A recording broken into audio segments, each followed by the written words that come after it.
Welcome to the Champion Blueprint Podcast, where mindset meets mission. We're diving into what it really takes to lead, win, and live with purpose. From NFL locker rooms to boardrooms, it's all about discipline, core values, and the habits that build champions.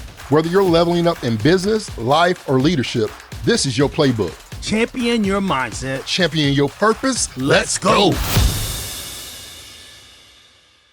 Welcome once again back to Champion Blueprint Podcast. George Rogers, and always sitting to my left, the man, the myth, the legend, the champ. How you doing, Gary? I'm great, man. It's good. Listen, this is an exciting week for me. Yeah. I love Thanksgiving. Shout out to all the families that are gathering today. And we want to say a special thank you. We're thankful for you who are watching, our audience that's watching on the platform, whether it's podcast, Spotify, Apple, Amazon, YouTube, wherever you're watching right now. We want to say thank you for tuning in and supporting these two young guys. Yeah. And it's Thanksgiving, man. Tomorrow's Thanksgiving. Before we get there, shout out to my high school Benavis alumni, Jev Stone over in Penn State. Yeah. Facing your Rutgers. Let's we got go. Michigan. We 4 straight losses. Ohio State's in the hole right now, so I ain't got a lot of trash talking to do, but I'm confident. First, it's crazy with Ohio State.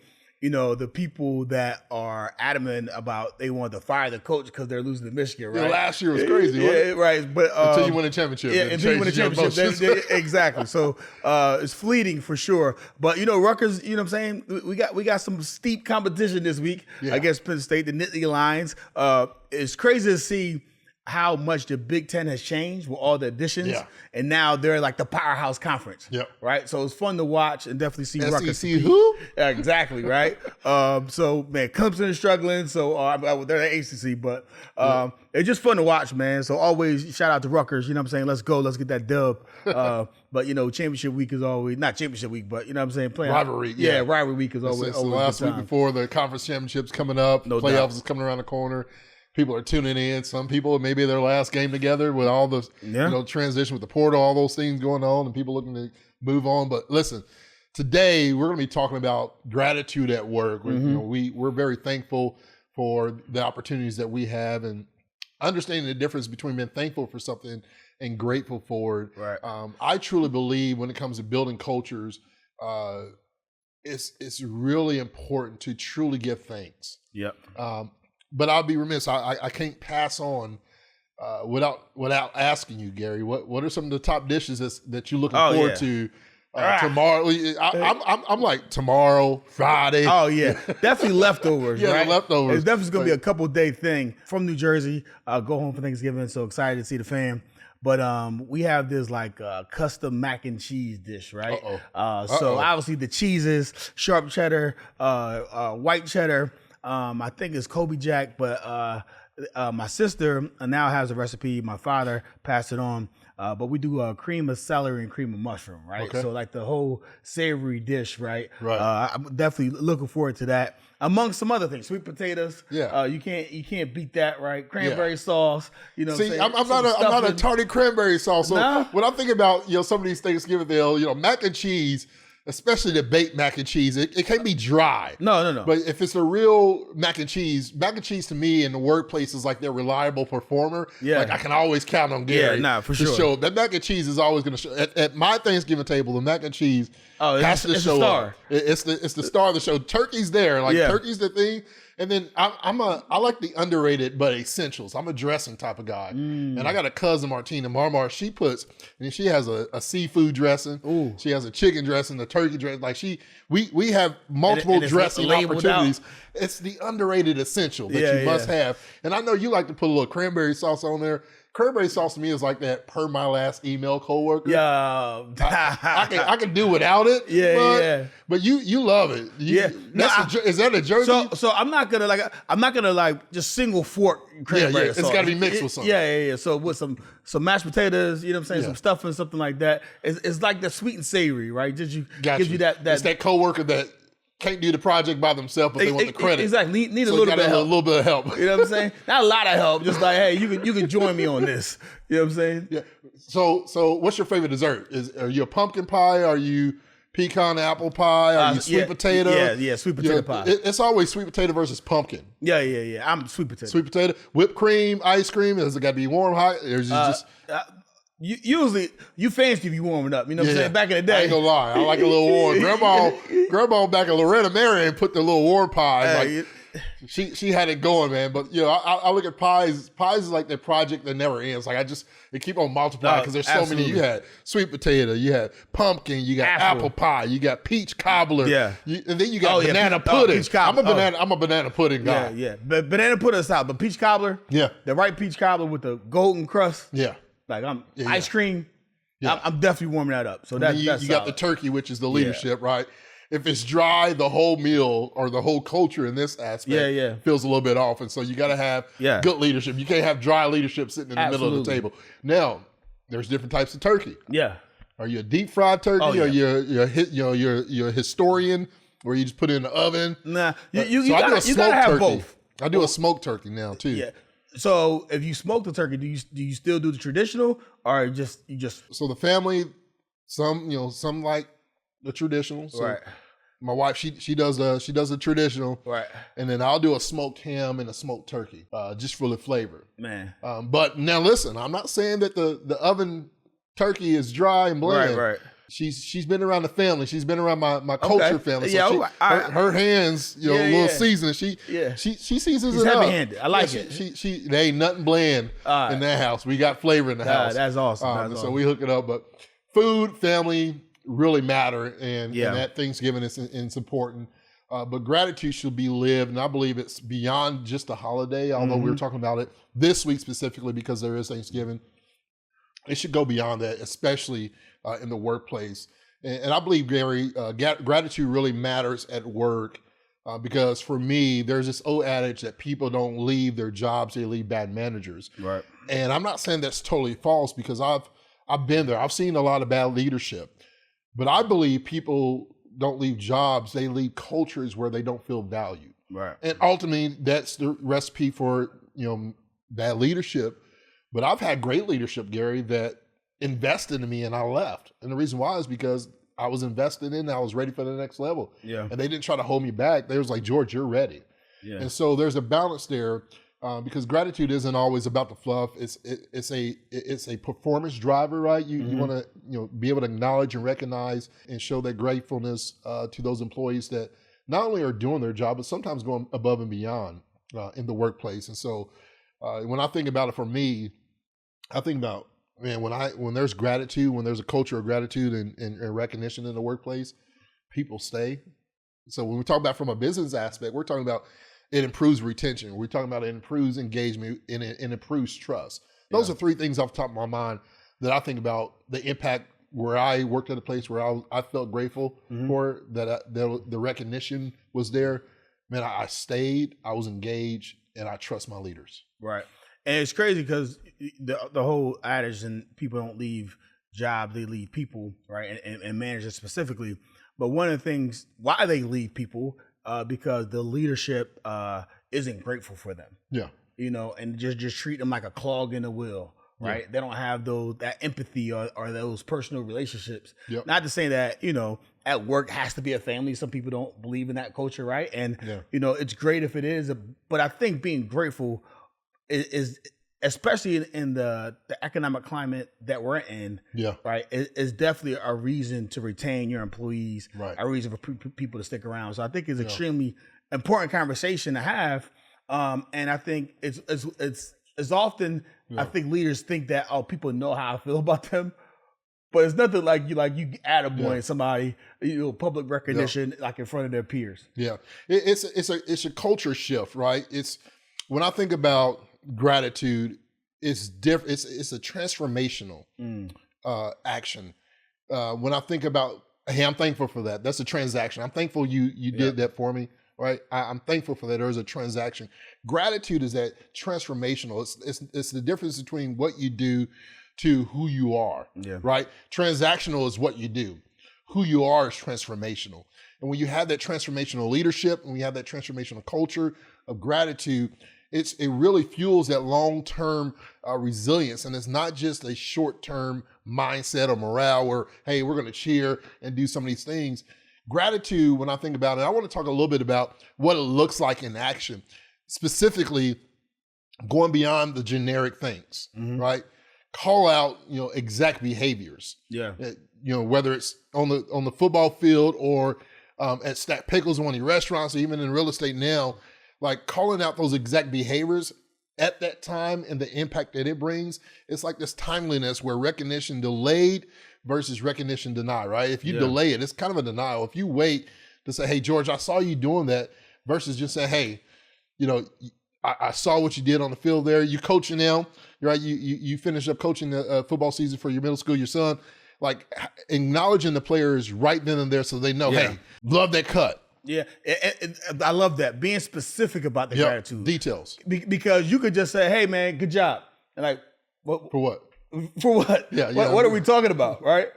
So I think, definitely being specific, hey, great job getting that budget to me, on time. It's well done. Yeah. I have a few corrections, but this is a great starting point. Yeah. I think that type of feedback is like awesome when you're being grateful, for sure. How do you, and question, how do you encourage the peer-to-peer, right? Mm-hmm. Because, and you'll get players, you'll get team members within an organization where you have introverts, you have extroverts, and you have those people that just kind of depends on the vibe or the atmosphere or where they are, that they can be either or. How do you encourage that recognition and gratitude for peer-to-peers? Because once again, some people are verbal. Yeah. Some people are like, hey, here's a note, here's a card, thank you card, because I don't know how to speak. Maybe they don't feel comfortable speaking.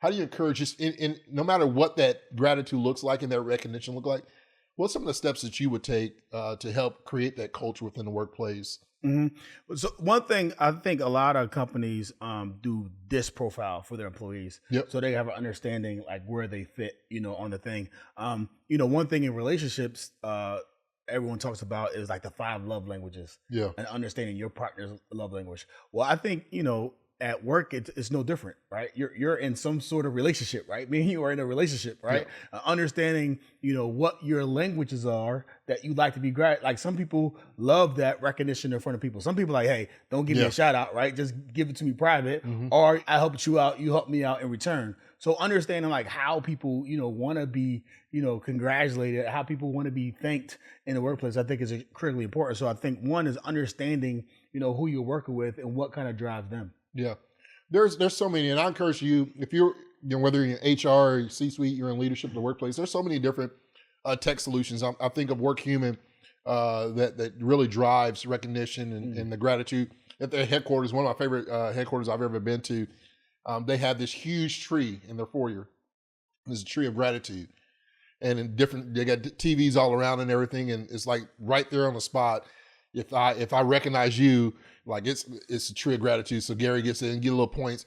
But there's so many different softwares out there that you can implement. I know some companies, they started recognition within their own workplace, whether it's gift cards or thank you notes and so on and so forth. But you have WorkHuman, you got places like Bucklist, Bonusly is another one. Right. I just met this awesome company a couple of months ago called Volted. It's more, when I talked to the CEO and the founder there, he said, this is really created more like a sports bet type deal. It's a competition. Yeah. Right. So there's so many different companies out there that are doing recognition that you can kind of use as a software to make it easy. Because some of it's like, hey, recognition on the board. Sometimes I just want to be acknowledged. Like I want my coworkers to know that I do stuff. Because you got employees that look like they don't do nothing. Exactly. But then they're the brains behind a lot of the operations. And they may not want it publicly, but hey, just email blast, that means something to me. So understanding, as you said, the love languages, because those are shown up. There's their book, actually, the 5 love languages within the workplace. And we talk about those things that can flow. And so encouraging gratitude and how to flow that across the team, not just from leadership. Cannot just come from leadership. I think it's important that as a team, you do that. And then I also believe, I'll say this, why gratitude to me is important because I believe it creates belonging. Gratitude creates belonging within the workplace. And when I think about belonging, the psychological definition of belonging is I feel accepted, respected, and appreciated by my direct leader. Wow. Right? When I feel accepted, respected, and appreciated, not only do I have a sense of belonging, but also in our research at Lighthouse, my company, Lighthouse Research Advisory, one of the things that really stands out to me is when employees feel accepted, respected, and belonging by their direct manager, they're 4 times more likely to stay within their company. Right? 5 times more likely to say this company is a great place to work with. And so when you talk about creating a sense of gratitude, it creates belonging, it creates engagement, it creates a high retention where people want to stay. It is something that benefits, right, your employees. It's a health, right, higher performance, stronger resilience, low turnover. And so when I think about why would you want to create belonging, and I want to take it even further, not just the workplace, maybe at home. Yeah, You want to be accepted, respected, and appreciated at your house, whether you're a child, no matter what age you are right now in this list to, I want to speak to all people. Creating that is so profound. And I think the next step for me, Gary, is that once you have engaged employees, once you have employees that feel value and they stay, they have that sense of belonging, you create that psychological safety. And we talked a little bit about that here and there. I've been talking about it a lot with a friend of mine, Julie Devlin. But gratitude really signals you're valued here. Yeah. Now, I think it's critical. You talk about that psychological safety. People feeling seen, are heard, and respected. Yeah. And I think that's critical because I think the big thing, and you talked about it, not just in the workplace, but at home. Yeah. You see relationships that fizzle out, unfortunately, and a lot of it because people didn't feel like they were being, appreciated. Yeah. And seeing, heard, and respected is so critical because I understand now at this age, right, that there's different ways to do things. Yeah. Right. And I think allowing people to do things in their different type of ways, right, and not being like, oh, well, I would have did it this way, being like, man, I'm thinking you got that done. Mm-hmm. You know what I'm saying? I think those sort of things just go a long way, man. Yeah. And I think people just got to be more understanding of what makes people tick. Yeah. And kind of, speaking to that. Yeah. And it's not always about perks. It's not always about the bonuses. It's about the consistency of being appreciated. Yeah. And I think that's important. I always say this, when I'm asked, George, how much do we need to give? And I'll say this, when was the last time you were okay with your significant other not telling you they love you? Yeah. Like you want to know. Yeah, absolutely. When I leave the house, I know when my wife is mad. Yeah. I don't get no kiss and she don't tell me she love me. Right. Like that's just like every time somebody leaves the house, Dexter, we do our little handshake thing, love you. All right. Yeah.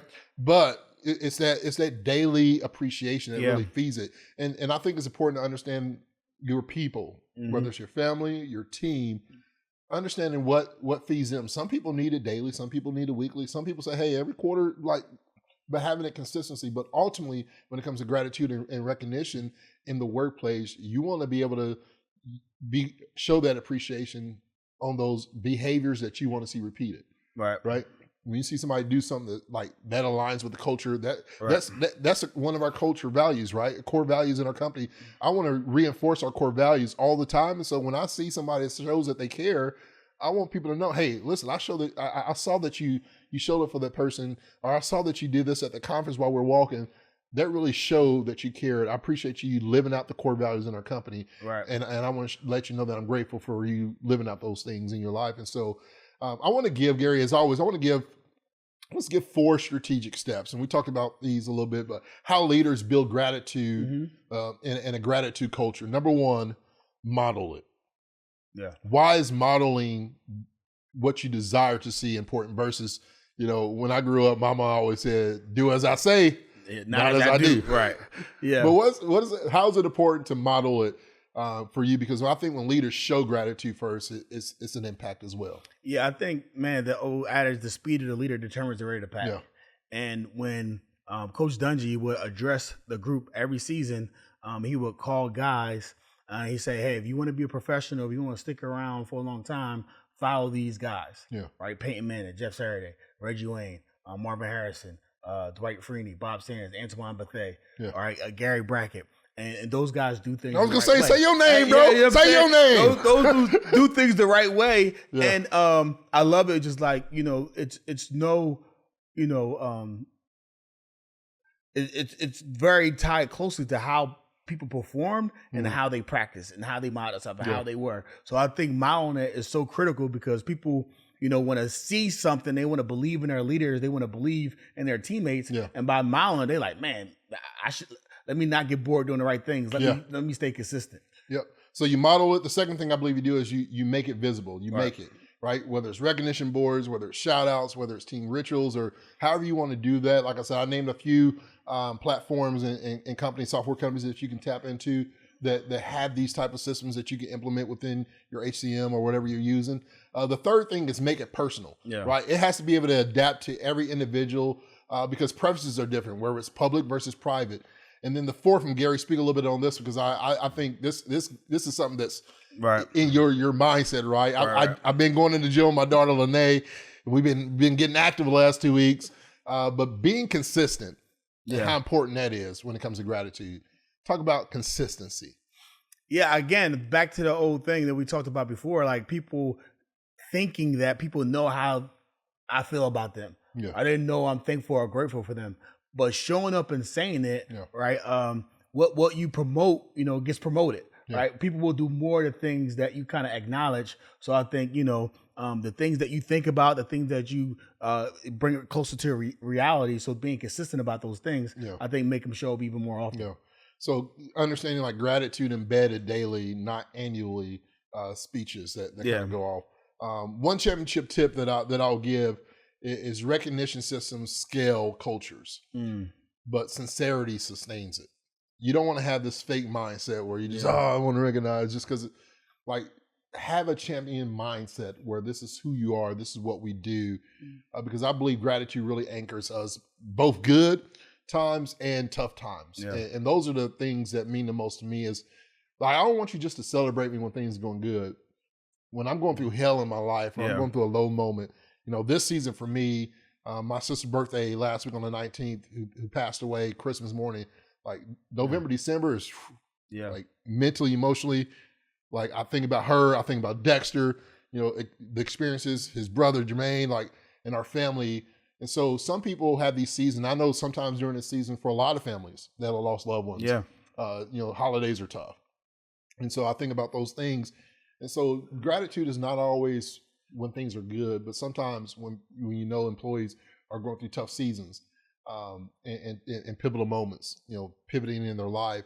And I know we're going to talk about a little bit of pivoting in business in the future as well as we end this year. But I want to encourage listeners today, and Gary, I want you to just sign us off and give us one insight for yourself. But I think about the best teams, the best companies that I've been a part of. Right.